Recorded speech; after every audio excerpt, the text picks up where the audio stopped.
श्री स्वामी समर्थ. जय जय स्वामी समर्थ. स्वामी महाराजांच्या गोष्ट 11वी. लकू गुळ खाता माका देत नाही.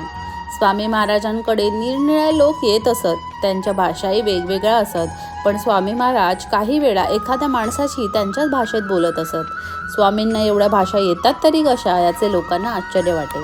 एकदा ब्रह्मचारी नावाचे भक्त स्वामींच्या दर्शनाला आले होते. त्यांच्याबरोबर काही कोकणी लोकही आली होती. स्वामींचं दर्शन घेऊन ब्रह्मचारी बुवांनी सर्वांसाठी स्वयंपाक करायची तयारी केली.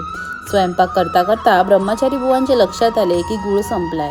त्यांनी लकू नावाच्या कोकणी मुलाला गुळ आणायला पाठवले. त्यावेळी स्वामी महाराज चोळप्पांच्या घरी बसले होते. काही कोकणी लोक स्वामींजवळ बसली होती. थोड्या वेळाने स्वामी कोकणीत बोलू लागले. लकू गुळ खाता माका देत नाही, असे बोलून स्वामी रडू लागले. ते ऐकून एक मनुष्य बाजारात गेला. वाटेत त्याला लखू भेटला. त्याच्या तोंडाला गुळाचा खडा होता. तो माणूस लखूवर ओरडला, मूर्खा, महाराजांसाठी आणलेला गुळ खातोयस? महाराज तुझ्यावर रागवलेत.